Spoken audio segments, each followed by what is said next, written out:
Hello everyone and welcome back to Sophie Loves 10. Here I am today with my August wrap up.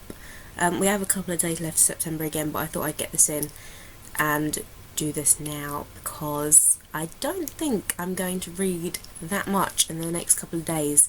I'm a little bit busy, and the book that I'm reading, I'm reading something that I picked up for holiday, and it's taken me a long time. It's like 930 odd pages, 919 pages, and I'm on like 600, so I think this is going to take me the rest of the month to finish, and that is Ginny Cooper Riders. So far I'm enjoying it.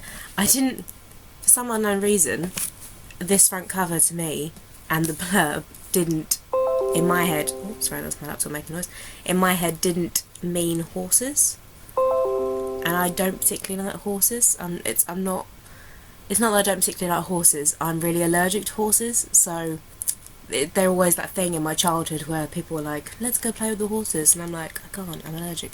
So yeah, it's really good. Like, the back basically says it compares people and horses and shows you that animals and people, there's not a lot of difference between them and how they act. But I will do a review on this if you want. I haven't finished it yet, as I said. I've still got a couple of hundred pages to read, but I'll finish this soon, and hopefully before September, because I've got tons of books to read still if I haven't. So I'll get on to the books I have read. I have read 2 graphic novels, 1 poetry book, and 6 novels. So I'll start with the graphic novels, and the 2 that I've read this month is The Complete Mouse by Art Spiegelman and The Beauty by Jeremy Hahn. So I'll start with The Beauty. This is about a sexually transmitted disease, and it was on, well, I'm not entirely sure who it is. If I remember, I'll put a little thing here. This is about a sexually transmitted disease, and it makes everyone that has it beautiful, hence it's called The Beauty. But people suddenly start exploding and it's all linked to this disease. It was very, very interesting. I'm not entirely sure how the book's going to continue, and I will probably end up buying the second one. I really enjoyed the artwork. It was a little bit gruesome. Like, it was enjoyable. It wasn't amazing, but it wasn't really bad, and I think it's one of those graphic novels that it has the potential to be a really, really good story. So I think I will continue reading this. I did enjoy it, and I'm intrigued to know why and what's going to happen, so we'll see in the next one of this. And then the other graphic novel I read, as I said, is Mouse. This is The Complete Mouse in black and white. I believe it might come in colour as well, but I've got the black and white one. This is basically a depiction of the cats as the Nazis, we've got the mice as the Jews, and the Americans dogs. I'm pretty sure that's what it was in there. But it is Art speaking to his father in real time, and his father telling him the story of what happened to him throughout the war, and it's all done narration as the animals. I enjoyed this a lot. I thought, coming from the similar background where my granddad was a Holocaust survivor, there were some jokes in here which I thought were funny, but I'm not sure if everyone would get it. I enjoyed. I thought it was a very good depiction. There were some bits that I didn't quite like, but then sorry, somebody's playing like beat music outside the house. But then you're not really going to like it all because it's a horrific topic.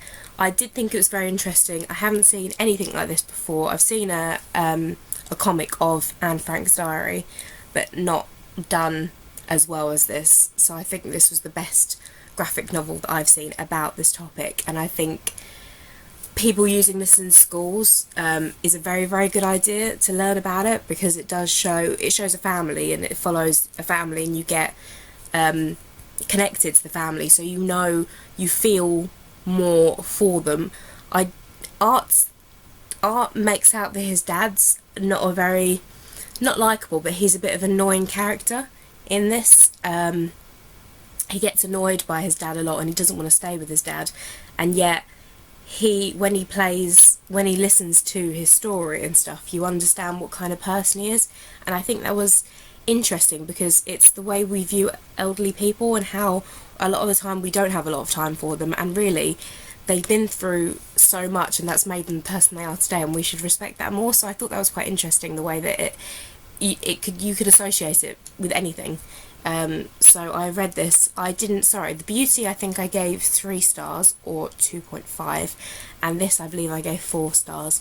I did think this was a good comic, and this is the complete one, so there are no more of these, but I thought this was done well, and I'll probably read this again at some point, and I'm going to give it to my mum to read as well because I think she would appreciate this. So that is Mouse. Now we'll move on to the poetry book that I read, and this is Feminine Gospels by Caroline Duffy.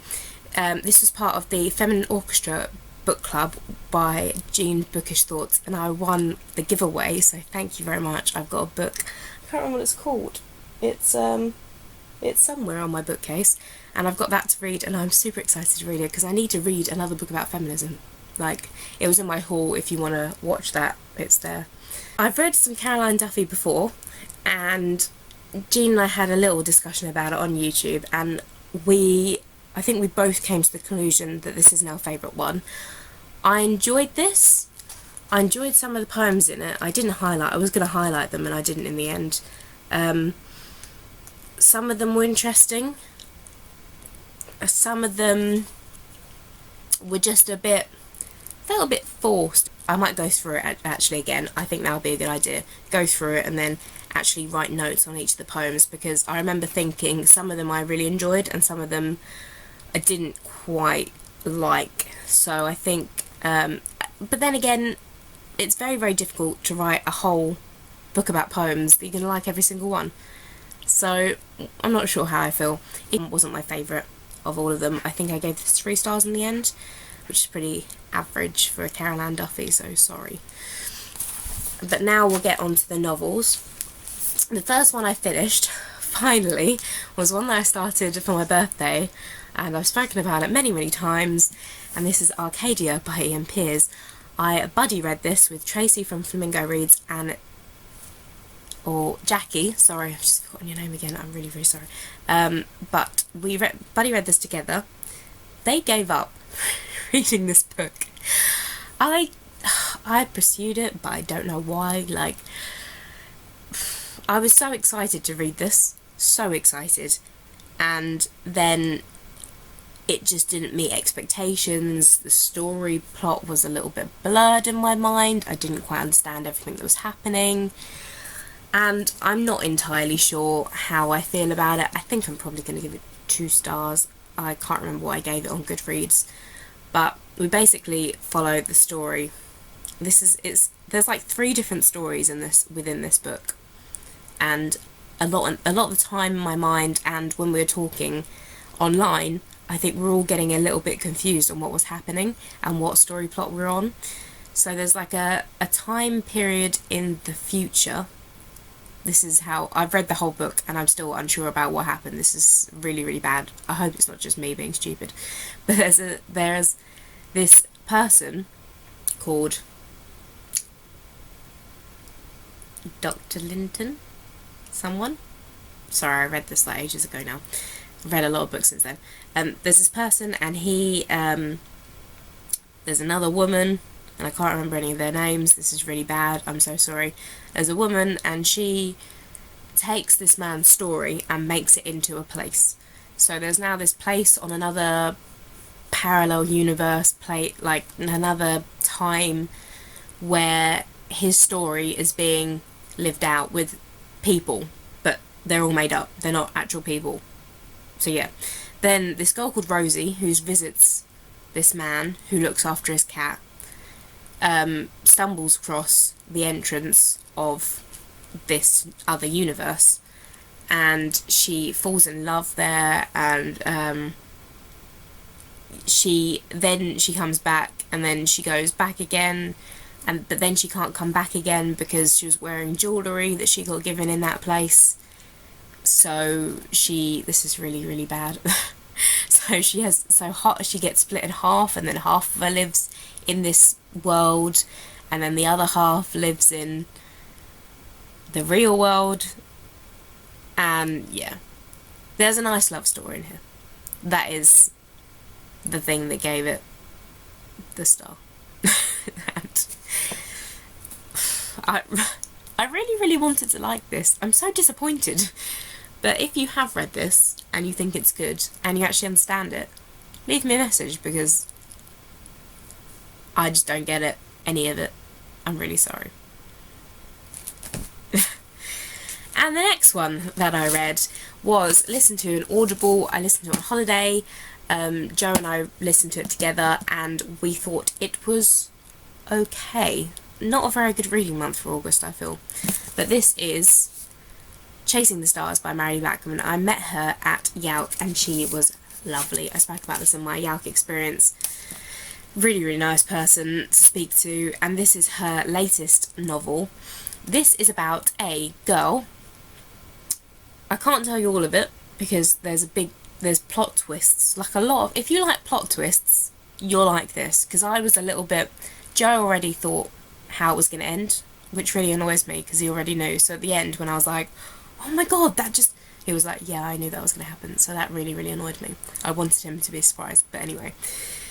This is about a girl and her brother, and they're in space by themselves because the rest of the crew got attacked by a virus and they all died. It's just her and her brother living on the spaceship.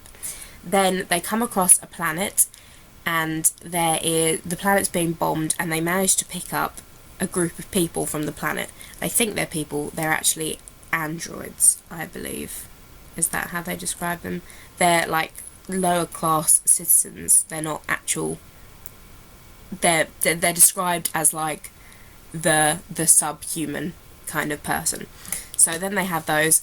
Our main character, who is really, really cute, and I listened to it on Audible, and if you want to, I really would recommend listening to it on Audible, because we've got two different people that speak. We've got a woman and a man, and the woman is particularly, her voice really, really suits this character, and I think she gave it like more. She gave more to the story because of her voice. Which I really, really enjoyed it. I thought it was really, really good to listen to. So, and we couldn't stop listening to it. We had to go out and stuff, and I was like, can we just stay and listen, because I wanna finish it. They fall in love, and it's the story of them two, and there's plot twists, and I won't talk about that because I will ruin it. If you want a review on this book with spoilers, please let me know. I feel like there's potential for another one. But I really enjoyed this, and Mary Blackman didn't let me down. So that is Chasing the Stars. I believe I gave that 3.5, 4 stars, I'm going to say. It was really good. I enjoyed that. So the next one I'll speak about is our book club pick for my work, and this is Ben Elton, Inconceivable. I've never read any Ben Elton before, and I didn't know what to expect. My friend said he was a bit political, and could maybe a little bit heavy at times, but this book wasn't particularly heavy at all. We've got two characters in this, and it's written in italics for one and normal text for the other. So we've got I'm caught in my hair. We've got a Lucy and a Sam, and Lucy, they've been married for years, and Lucy and Sam both want to have a baby, but they can't have one, and they're going through why can't they have one, and it's quite sad. Like, you can feel the frustration coming from the characters. You learn more about them, and they have IVF treatment, and it's basically their journey of IVF.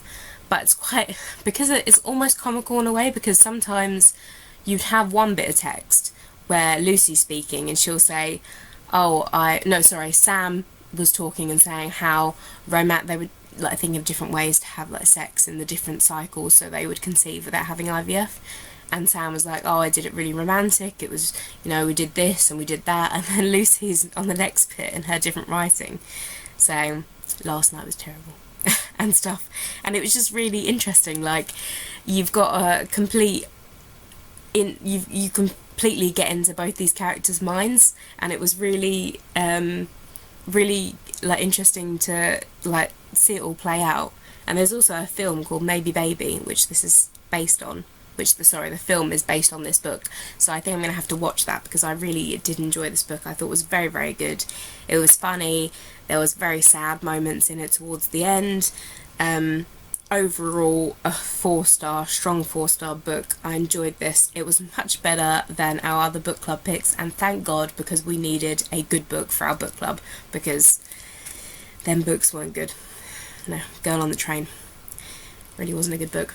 So we have that one, and the next book, which we're going to go, I'm not sure how I feel about this. We've got reviews on it. I've got a bag. It's in a bag because it got a little bit destroyed by sun and sun cream and whatnot, but I wanted to show it to you all, and without getting sticky fingers, it's in a bag. So this is Harry Potter and the Cursed Child by J.K. Rowling. I'll put it down now because it looks stupid, me carrying a book in a bag. But I'm sure you've all heard about it. I will give you a brief how I feel about it. I think I gave it 3 stars again. So much hype around something. This is what I'm talking about when I say I'm scared to read books with too much hype. So much hype, didn't live up to hype. It was a good script, nice script. We didn't get a lot of in-depth character. I loved Albus and what's his face, Malfoy's son, Scorpius. Oh man, I'm so sorry. I'm tired. Scorpius and Albus. I liked the story. I thought it was nice. If it didn't have all the hype, would I have enjoyed it more? Maybe. I did really enjoy it. I thought it was good. I know a lot of people are disappointed in it, and I totally get that, but at the end of the day, we have to remember there is a script. A lot of what happens in a script, and it didn't say facial expressions and stuff in the script that we have. If we actually went and saw it, would we have more of the characters' development? Probably, because it's different when you see it to when you read it. So that's what I'm feeling about The Cursed Child. I would really like to see it, but I also don't want to spend £120. So we'll see what happens. If you have seen it and you've read the book and you think the play is better, please leave a comment, because I'm really interested to know if it's much better on play. If it is, like, it must be, surely. That's what I'm thinking. But anyway, that's The Cursed Child. You can, if you want to see a review, lots of people have done it, and I'm pretty sure it's much better than mine. So the next one I read on holiday is The Gargle, and this is by Andrew Davidson. This was the Willoughby Book Club, the only one that I got that I actually wanted to read, and this is about a man. It was confusing again, but I really enjoyed this. I would probably give it 4.5 stars. I can't remember what I gave it on Goodreads. I'm really sorry. Next time I'm gonna get it all out and on a list. I just haven't planned this video very well. Sorry. This is a man, and he is a porn star, and he does drugs, and he's not the stereotypical good guy. He is driving in the car, and there's an arrow, and he somehow manages to flip the car and set himself alight, and he's carrying a bottle of whiskey at the time, and the whiskey goes onto his private parts and sets his private parts alight. Oh, I was reading that bit, and I was reading it to Joe because it really grossed me out, and it grossed him out, and we were sitting there going, oh, horrible. And he is in intensive care. He's completely covered in burns, and he's completely deformed from the accident. So he's in hospital, and a woman comes to visit him, and this woman is a little bit weird. They believe that she suffers from schizophrenia, and that's why she's in the hospital, and she is not really sure who. This book doesn't really clarify who she is. I think that's why I have the issue with. We kind of lead to believe that it's someone, and then we never really know. But at the end, the character, I'm going to say, this isn't a spoiler, I don't think, but the character believes she is who she says she is. That's basically what we get from this book. This woman that's been alive for thousands of years, hundreds of years, and she's a carver, and she carves all these gargoyles. And she's been told from the gods above that she has to carve a certain amount of gargoyles, and she tells him stories about their past love lives in different years. He she insists that he lives with her, and he goes to live with her, but she goes and she carves these gargoyles for days and days upon ends, and she doesn't look after herself, and it's almost like she's possessed, and she says it's because the gods have told her that she has to make a certain amount of gargoyles, and when she makes the last one, she has to give her heart to the person that she loves. And that is what this book is about, and I really enjoyed it. It's a good romance story, basically. It's a little bit confusing, as I feel like I've confused myself. The story was so clear cut in my mind until I started speaking about it. It is a bit confusing. It's nice. It was a nice read, except for the bits about the burning. That was a bit gruesome, but overall I actually really enjoyed this, and I'm glad the Willoughby Book Club censored me, because it was a good book. I mean, the front cover and the pages, I understand why it looks like this now, because it fits in with the story really nicely, the front cover. I also got the pages a little bit wet, so they're all like smudgy, which is really annoying, but it was a really good book. Again, I actually really enjoyed this, so we've got a couple of good books in this month. So the last book that I've got to talk about was probably my favourite book this month, and it might even be in my top favourites for 2016, because I thoroughly enjoyed this book, and I actually had some time after this book to contemplate everything, and I got really upset for it, like emotionally. I felt emotionally drained after reading this book, which has never happened before, so it must be a good one. And this is Valley of the Dolls, and this is by Jacqueline Susan, and it says it's a cult classic, and I can understand why. We've basically got three different characters. We've got Anne, who we follow to begin with, we've got Neely, and we've got Jennifer, and they are all people living in New York, and their lives are all intertwined basically through show business. Anne's a small town girl moving to New York to try and make her dream, and things happen to her. Neely is a young actress, and Jennifer is also an actress, and they all live together, and things happen to them. And it's all about the pills, as the front cover suggests. They have these dolls to help them, and the different colours for different things, and in the end they all rely on the dolls. And even though I was rooting for Anne so much, it tells you on the back that that's what happens. They all end up in the Valley of the Dolls, where the pills are the dolls, and it even tells you that's what happens. And I wanted Anne to be the survivor out of this book, but it wasn't going to happen, and I was so sad about it. And I think I'm going to have to do a separate review on this book, because I loved it. It was great. It was absolutely great. And Jean, look forward to reading this book, because it was an emotional roller coaster, and I hated one of the characters.